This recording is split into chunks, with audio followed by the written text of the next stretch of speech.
ये आवाज़ आप सुन रहे हैं और ये आवाज़ किसी साधारण व्यक्ति की नहीं है। वो व्यक्ति जो टैक्स पेयर्स है, आप समझिए, ये टैक्स का पैसा देते हैं, रजिस्ट्री करवाई, फ्लैट खरीदा, मकान खरीदा और उसके बाद इनके मकान के ठीक आगे में डंपिंग ग्राउंड बनाया जा रहा है। वेस्ट मैनेजमेंट के लिए डंपिंग ग्राउंड बनाया जा रहा है और उसी के विरोध में ये सारे लोग हैं। आगे में महिला शक्ति आप देख सकते हैं, बड़ी संख्या में महिलाएं हैं, बहुत सारे सीनियर सिटीजन्स भी यहाँ पर अवेलेबल हैं। हम कुछ सीनियर सिटीजन से बात करते हैं और पता करते हैं आपकी क्या डिमांड है यहाँ पर। ये जो बना रहे हैं डंपिंग यार्ड, ये पूरे सोसाइटी जो हमारी जो 25,000 आदमी कैपटाउन में रह रहा है, पूरा का पूरा धुआं उसमें जाएगा। पोल्यूशन के लिए वैसे ही मैं 4 साल से लड़ रहा हूँ, तो ये तो डबल हो जाएगा पोल्यूशन। इसको संभालना मुश्किल हो जाएगा। छोटे छोटे बच्चे हैं वो और बीमार होते हैं, इन्फेक्शन के डिफेक्ट होता चला जाएगा। इससे निवेदन है इस डंपिंग यार्ड को यहाँ से हटाया जाए। पहले गंदा पानी मिलता था, अब गंदी हवा भी आपको मिलने वाली है। बिल्कुल, नोएडा प्राधिकरण बेसिकली हमने देखा जाए कि ये सक्षम अधिकारी ही नहीं है यहाँ पे। ये सिर्फ यहाँ पे अपने रिश्वत खाने के लिए आते हैं और जो बंदर बांट करते हैं नीचे से ऊपर तक। कोई इनकी नीति नहीं है, इनका कुछ नहीं है। इन लोगों ने बार बार टेंडर करने हैं, पहले एक जगह का सेम आइटम का, फिर दूसरी जगह पे करना है, फिर तीसरी जगह का करना है। इन लोगों ने पैसा कमाई करनी है, जनहित का कोई मतलब नहीं है इनका। मोबाइल की लाइट ऑन है, फ्लैश लाइट आपने ऑन कर रखा है, सड़क पर उतरे हुए हैं, डिमांड बहुत बड़ी है। लगता है कि ये विरोध काम आएगा? बिल्कुल काम आएगा। हमें अपनी नेक्स्ट जनरेशन के लिए कुछ ना कुछ तो करना ही पड़ेगा। गंदी हवा, गंदा पॉल्यूशन, उन सब के लिए डंपिंग यार्ड को यहाँ से हटाना ही पड़ेगा। Noida authority means no accountability. इनकी कोई अकाउंटेबिलिटी नहीं है। पहले भी डंपिंग यार्ड का केस हुआ था, काफ़ी विरोध हुआ था, उसके बावजूद फिर एक बार ले आए हैं। इनको लगता है टाइम पे थोड़ी डोज की ज़रूरत होती है। चाहते हैं कि रेजिडेंट आएँ, ज़मीन पर आएँ, इनके खिलाफ नारे लगाएं, तब जाके ये जागेंगे जो है। सर, नोएडा अथॉरिटी ने नोएडा को प्लान किए हुए लगभग 20 साल से ऊपर हो गया, बट वो अभी तक ये प्लान नहीं कर पाए हैं कि नोएडा का वेस्ट मैनेजमेंट कैसे होगा। ये उनका फेल्योर है और उनके फेल्योर की सज़ा वो यहाँ के निवासियों को देना चाहते हैं। वो चाहते हैं कि निवासी बदबू में रहें, गंदगी में रहें, बीमारी के शिकार हों, जो हम लोग बिल्कुल नहीं होने देंगे। मेरा कहना ये है कि भाजपा को ये देखना चाहिए कि अथॉरिटी में किस टाइप के कार्टून बिठा के रखे हैं। वो अपने ही वोटर को आत्मरक्षा के लिए मतलब उत्साहित कर रहे हैं या बता रहे हैं कि देखो तुम्हारी रक्षा नहीं हो पाएगी। मेरी आगे वाली जो जनरेशन है, वो मेरे बच्चे हमसे क्या कहेंगे। ये एक बार डंप यार्ड अगर यहाँ बन गया तो ये जीता जागता कैंसर है।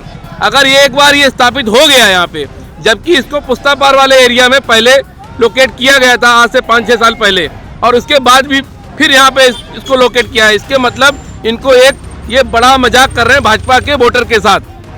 ये कह रहे हैं खुद को भाजपा का वोटर्स, प्रतिनिधि भी यहाँ पर भाजपा के ही हैं, उसके बाद भी सुनवाई नहीं है। हम भाजपा के बहुत पुराने सपोर्टर हैं, ठीक है। इसके बावजूद यहाँ इनको ये देखना चाहिए कि आसपास इतनी सारी हाई राइज सोसाइटी हैं, ठीक है। पानी तो यहाँ बहुत टाइम से गंदा ही मिलता आ रहा है, आज हवा भी हमें गंदी मिलेगी।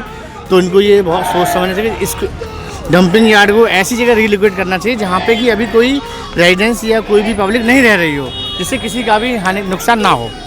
नुकसान नहीं हो, लेकिन नुकसान लग रहा है कि होने वाला है। आप भी यहाँ प्रदर्शन में आए हैं? हाँ जी। क्या नाम है आपका? मेरा नाम अरविंद राय है। अरविंद राय जी, क्या दिक्कत है आपको? डंपिंग यार्ड से दिक्कत है सर। डंपिंग यार्ड अगर यहाँ आता है, एक तो स्मेल, पहले से ही बहुमंजिला इमारतें हैं यहाँ पर, और उसके बाद नोएडा अथॉरिटी का ये डिसीजन कि डंपिंग यार्ड यहाँ बनाना एक बहुत बड़ा मिस्टेक है, क्योंकि ऑलरेडी यहाँ से 75, 76, 117, 120, 119 ये सभी क्षेत्र प्रभावित होंगे इससे। तो मुझे अनुरोध करना है नोएडा अथॉरिटी से, कृपा करके यहाँ डंपिंग यार्ड प्रपोज ना करें। किस जगह पर डंपिंग यार्ड बनाई जा रही है आपको पता है? ये वाला एरिया सर, ये वाला एरिया में बनाया जा रहा है। हाँ जी, हाँ जी। और आपको लगता है कि यहाँ से जब हवा निकलेगी, गुजरेगी, तो वो सबको पॉल्यूट करेगी? चील, गिद्ध, उसके अलावा जितने भी अनवांटेड जो एनिमल्स हैं, वो हमारी फैमिली प्लस बच्चे, आने वाले जनरेशन को बहुत डिस्टर्ब करेगी। तो मेरी यही अनुरोध है। मैं उल्लंघन भी है। आर्टिकल 21 हमें साफ हवा से रहने का अधिकार देता है। ये आर्टिकल 21 नोएडा का ये कदम आर्टिकल 21 का भी उल्लंघन है। साफ हवा, अच्छे वातावरण में रहने या जीने का अधिकार देता है। यहाँ पे डंपिंग यार्ड बन गए ना, हम कभी जी भी नहीं पाएंगे यहाँ। अब कभी सेक्टर 31 में जो आग लगी थी, यहाँ भी आग लगेगी, और यहाँ भी इतने सोसाइटियाँ हैं, कम से 50 सोसाइटियाँ अगल बगल में सारी प्रभावित होगी। ये नोएडा अथॉरिटी कदम बिना सोचे समझे उठाया कदम है। तो सुनवाई, लगता है कि इसकी सुनवाई है कहीं?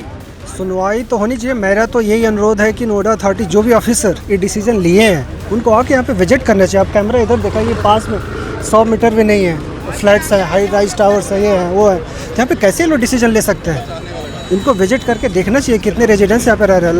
1 लाख 2 लाख के करीब रेजिडेंट्स है और इसका बहुत बड़ा इम्पैक्ट होने वाला है। पानी ये तो ऐसे भी नहीं देते थे पहले, पॉल्यूटेड वाटर, बरसात में ये सारा पानी फिल्स हो जाता था। ये लोग जो प्रॉब्लम है उसको तो सुधार नहीं रहे हैं, ऊपर से और प्रॉब्लम पे प्रॉब्लम दिए जा रहा है। मेरा अनुरोध है। आप किस सोसाइटी में रहते हैं? मैं यूनि होम्स में रहता हूँ। यूनि होम्स में रहते हैं। तो यहाँ हम देख सकते हैं कुछ लोग यूनि होम्स से हैं, कुछ लोग केप टाउन से हैं, कुछ लोग आम्रपाली जोडियक के हैं। ये देखिए सारा यूनि होम्स का एरिया है, 117 में यूनि होम्स है। हाँ, ये सारा यूनि होम्स है। तो सबसे ज़्यादा परेशानी उनको लग रहा है यूनि होम्स वालों को कि ठीक उनके घर के बराबर में ही डंपिंग यार्ड रहेगा और उसका सबसे बड़ी परेशानी क्या है कि जो बदबू आएगी, जो गिद्ध और चील और जो कौवे होंगे वो उनके घर के आसपास मंडराएंगे और बीमारियों का एक नया ठिकाना हो जाएगा वो जगह, और इस वजह से वो सारे के सारे लोग परेशान हैं। यहाँ पर आप भीड़ देख सकते हैं, बड़ी संख्या में लोग हैं। इन लोगों की एक ही मांग है और विरोध प्रदर्शन कर रहे हैं, और इनकी मांग है कि किसी तरीके से इस तरह की चीज़ें नहीं बननी चाहिए।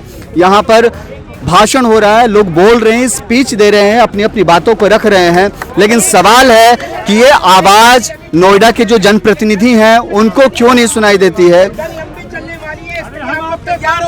ये जंग लंबी चलेगी, ये जंग लंबी चलेगी। आप सेक्टर 117 के एसोसिएशन के अध्यक्ष भी हैं, क्या डिमांड है आपकी?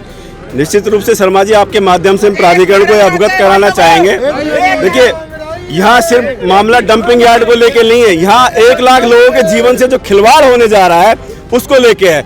जीवन से बढ़कर कुछ भी नहीं है। सेक्टर 117 से आप आते हैं, 120 से आप आते हैं, 117 से यूनि होम्स से भी अभी थे, केप टाउन से भी लोग हैं, आरजे रेजिडेंसी से भी करीब 5-6 हाई राइज अपार्टमेंट्स यहाँ पर हैं। आम्रपाली प्लेटून जो नीचे हैं 18 सोसाइटी, करीब 5-6 यहाँ पर हाई राइज अपार्टमेंट्स है। उसके साथ साथ कोठी वाला एरिया भी है जहाँ से यादव जी आते हैं।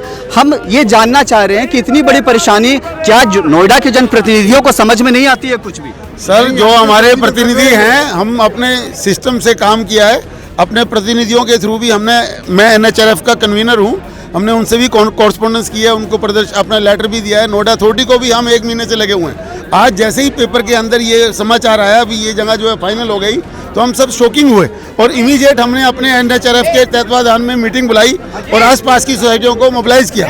आज ये हमारा एक सिंबॉलिक प्रदर्शन है।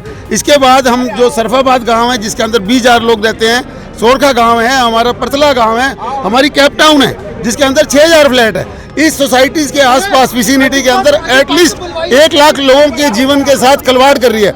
नोएडा अथॉरिटी को ये काम हम होने नहीं देंगे।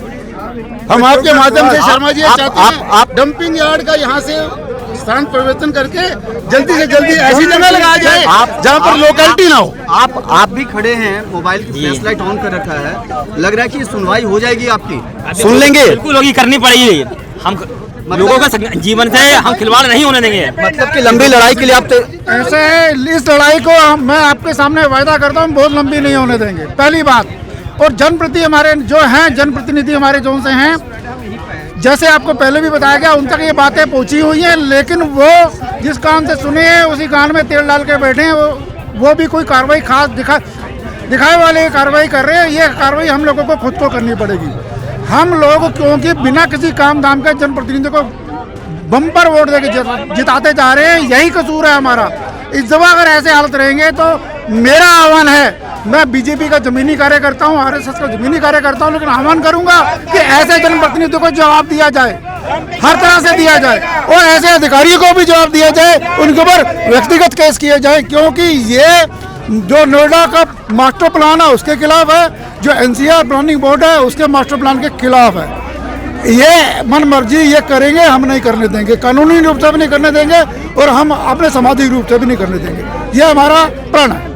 बीमारियों का नया घर बसा रहे हैं आप, बीमारियों का नया, निश्चित रूप से बीमारियों का बहुत बड़ा घर होगा ये। यहाँ पर गंदगी किसी भी तरीके से सोसाइटी में बर्दाश्त नहीं की जानी चाहिए और नहीं की जाएगी। संघर्ष बहुत लंबा चलेगा, बहुत लंबा करेंगे और आगे अथॉरिटी से बराबर लड़ने का वादा करते हैं। बिल्कुल इरादा यही है, पक्का इरादा लेके हम चल रहे हैं। अलग अलग लोग हैं, अलग अलग सोसाइटी है, लेकिन डिमांड एक है कि डंपिंग ग्राउंड नहीं बनेगा। डंपिंग ग्राउंड नहीं है, यहाँ पे गार्बेज प्रोसेसिंग प्लांट है। अभी फिलहाल गार्बेज प्रोसेसिंग प्लांट लगाया जा रहा है। जिसको यहाँ पे लगाने से एनवायरनमेंट खराब होगा, हवा खराब होगी। पानी पहले खराब नोएडा अथॉरिटी हमको दे रही है और हवा भी खराब हो जाएगी, हम ये बर्दाश्त नहीं करेंगे। गार्बेज प्रोसेसिंग प्लांट का पुरजोर विरोध किया जा रहा है और आने वाले समय में ये लड़ाई इतनी आसानी से लोग हारने वाले नहीं हैं। अपनी लड़ाई को ये एक कदम और आगे लेकर के चलेंगे। जनप्रतिनिधियों तक अपनी बात तो पहुंचा ही रहे हैं, साथ साथ जोगिंदर सिंह जी ने एक बात और कही है कि नोएडा अथॉरिटी के जो अधिकारी हैं उनके खिलाफ भी व्यक्तिगत कार्रवाई करवाएंगे वो। अब देखना है कि इस लड़ाई में जीत किसकी होती है, आम रेजिडेंट्स जो यहाँ पर रहते हैं, जो टैक्स पेयर्स हैं, या उन अधिकारियों की जो मनमर्जी चला रहे हैं। धन्यवाद।